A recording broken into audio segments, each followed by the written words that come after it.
بسم اللہ الرحمن الرحیم۔ السلام علیکم ناظرین۔ ایک دفعہ فلسطین کے اندر ایک عیسائی سپہ سالار نے ایک یہودی عالم کو تھپڑ مارا۔ اس پر یہودی عالم نے پوری طاقت کے ساتھ عیسائی سپہ سالار کے چہرے پر زوردار تھپڑ جڑ دیا، جس کے نتیجے میں یہ عیسائی سپہ سالار زمین پر گر گیا۔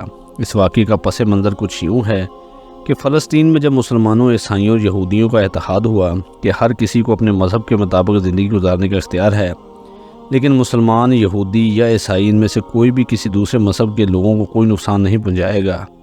انہی دنوں ایک یہودی عالم نے غلطی سے ایک عیسائی کماندار کے جوتوں پر تھوک دیا، لیکن حیرانگی کی بات تب ہوئی جب اس نے فوری اپنی غلطی کا احساس ہونے پر عیسائی سپہ سالار کے جوتوں سے اپنا تھوک صاف کیا۔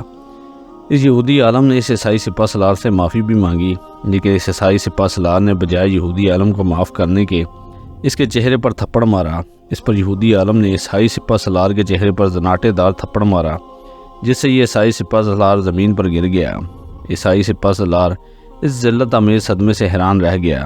اس وقت یہ عیسائی سپہ سالار تنہا تھا، اس لیے وہ وہاں سے چلا گیا، یہ سوچتا ہوا کہ ایک یہودی شخص نے کیسے جرأت کی کہ وہ عیسائی فوج کے سب سے بڑا سپہ سالار کو تھپڑ مارے، جو کہ ایک ایسی زمین کے سربراہ کے طور پر جانے جاتے ہیں کہ جس پر ان کی مرضی کے بغیر سورج غروب نہیں ہوتا۔ یہ عیسائی سپہ سالار بے چینی کے عالم میں اپنے مرکز کی طرف، یعنی کہ جہاں تمام فوج کے سپہ سالار بیٹھے تھے، ان کے پاس گیا تاکہ اپنے بڑے کمانداروں کو اس واقعے کے متعلق آگاہ کرے اور اس یہودی عالم کو سزا دینے کے لیے مدد کرے۔ لیکن بڑے کماندار نے اس عیسائی سپہ سالار کی ساری گفتگو سننے کے بعد اس کو پرسکون کیا اور اسے پانی پلایا اور صبر سے رہنے کی تلقین کی۔ پھر اس عیسائی سپہ سالار کو اپنے کمرے میں لے گیا اور دیناروں سے بھرے صندوق میں سے 10,000 دینار نکالے اور اس عیسائی سپہ سالار کو کہا کہ یہ 10,000 دینار لے جا کر اس یہودی عالم کے پاس جاؤ اور اسے معافی مانگو اور اسے یہ رقم بطور معاوضہ دو۔ بڑے کماندار کے یہ الفاظ سنتے ہی عیسائی سپہ سالار غصے میں آ گیا، بالکل پاگل ہو گیا۔ جوشیلے انداز میں احتجاج کرتے ہوئے اپنے بڑے کماندار سے کہا کہ مجھے اس یہودی عالم نے تھپڑ مارے اور ذلیل کیا، حالانکہ یہ حق مجھے حاصل تھا کہ میں اس یہودی شخص کو تھپڑ مار سکتا تھا، کیونکہ ہم طاقت میں زیادہ ہیں، یہودیوں کی نسبت ہمارا روب دبدبہ زیادہ ہے۔ ان ساری چیزوں کو مد نظر رکھتے ہوئے جبکہ اس کا حق نہیں تھا کہ وہ مجھے تھپڑ مارے، کیونکہ یہ میرے لیے، آپ کے لیے، تمام عیسائی برادری کے لیے توہین آمیز حرکت ہے کہ ایک یہودی نے ایک اتنے بڑے کماندار کے چہرے پر تھپڑ مارا اور اسے ذلیل کیا۔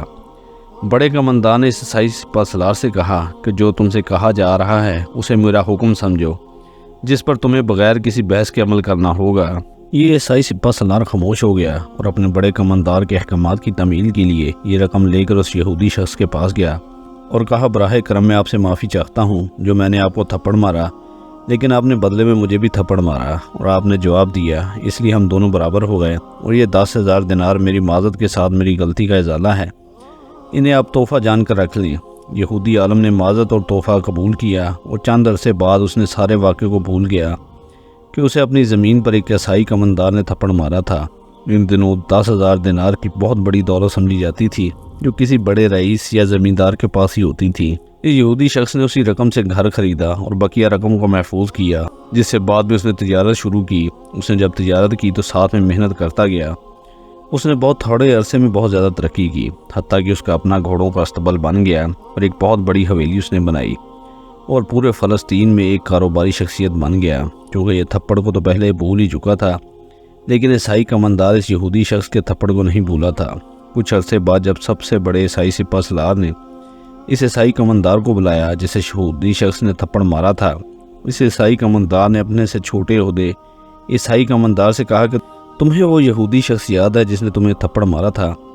اس عیسائی کماندار نے کہا کہ میں کیسے بھول سکتا ہوں جناب۔ بڑا سپہ سالار نے کہا کہ ہر چیز کا ایک وقت ہوتا ہے، اب وقت آ گیا کہ تم جاؤ اور اس یہودی شخص کو تلاش کرو اور بغیر کسی تمہید کے اسے لوگوں کے بڑے ہجوم کے سامنے زوردار تھپڑ مارو۔ اس عیسائی کماندار نے کہا کہ جناب، یہودی نے مجھے اس وقت تھپڑ مارا جب اس یہودی کے پاس کچھ نہیں تھا، آج جب کہ وہ ایک بڑا کاروباری تاجر بن چکا ہے، اس کے پاس محافظ ہیں، بڑی حویلی ہے، پورے فلسطین میں اس کے نام کا ڈنکا بجتا ہے، وہ نہ صرف مجھے تھپڑ مارے گا بلکہ اب کے بار وہ مجھے مار ہی ڈالے گا۔ بڑے عیسائی کماندار نے کہا کہ تم جاؤ، وہ تمہیں نہیں مارے گا۔ چھوٹے عیسائی کماندار نے کہا کہ میں اس بات کو کیسے مان لوں؟ بڑے عیسائی سپہ سالار نے کہا کہ تم میرے حکم کی تعمیل کرو بغیر کوئی بحث کیے۔ اس عیسائی کماندار نے اپنے بڑے سپہ سالار کے احکامات کی تعمیل کی اور اس یہودی عالم کے پاس گیا۔ جب دیکھا کہ اس کے ارد گرد بہت زیادہ ہجوم ہے، اس کے حامی، خادم، محافظ اور دیگر لوگوں کا ایک جمع غفیر ہے، تو یہ گھبرا گیا، لیکن اس کو اپنے بڑے سپہ سالار کا حکم تھا، اس لیے اپنی طاقت سے اس یہودی شخص کے چہرے پر زوردار تھپڑ مارا اور اسے زمین پر گرا دیا اور ساتھ ہی اس کی پگڑی پر تھوک دیا۔ یہودی شخص نے کوئی رد عمل ظاہر نہیں کیا، یہاں تک کہ اس نے اس عیسائی کماندار کی طرف دیکھنے کی بھی جرات نہیں کی۔ یہ عیسائی کماندار بڑا حیران ہوا اور جلدی سے وہاں سے نکلا اور اپنے بڑے عیسائی کماندار کے پاس آیا۔ بڑے عیسائی کماندار نے اس عیسائی سپہ سالار سے کہا کہ میں تمہارے چہرے پر حیرت اور تعجب دیکھ رہا ہوں، بلکہ میں سچ کہوں تو تمہارے چہرے پر خوشی اور حیرانگی دیکھ رہا ہوں۔ اس چھوٹے عیسائی کماندار نے کہا، ہاں، پہلی بار اس نے مجھے زیادہ طاقت سے تھپڑ مارا تھا جبکہ اس کے پاس کچھ نہیں تھا، اور جب اس کے پاس طاقت ہے، دولت ہے، بڑی حویلی ہے، گھوڑوں کا استبل ہے، پورے فلسطین میں اس کا نام ڈکا بجتا ہے، اس کی ہر جگہ شہرت ہے، لیکن اس نے اب مجھے کچھ بھی نہیں کہنے کی جرات نہیں کی۔ یہ کیسے ممکن ہے؟ میں اس لیے بہت زیادہ حیران ہوں۔ یہ الفاظ سن کر بڑے عیسائی سپہ سالار، جو کہ ایک عقل مند اور ذہین شخص تھا، اس نے کہا کہ پہلی بار اس یہودی شخص کے پاس صرف اس کی عزت تھی اور وہ اسے سب سے قیمتی چیز سمجھتا تھا، اس لیے اس نے اپنی عزت بچانے کا دفاع کیا، لیکن دوسری بار جب اسے اپنی عزت کو 10,000 دینار میں بیچ دیا تو اب وہ اس کا دفاع نہیں کر سکا، کیونکہ اس کے پاس اب اس کی عزت سے زیادہ اہم چیزیں ہیں، یعنی اس کا مال و دولت، اس کا نام، اس کا عہدہ وغیرہ۔ اس واقعے میں عقل رکھنے والوں کے لیے گہرا سبق ہے۔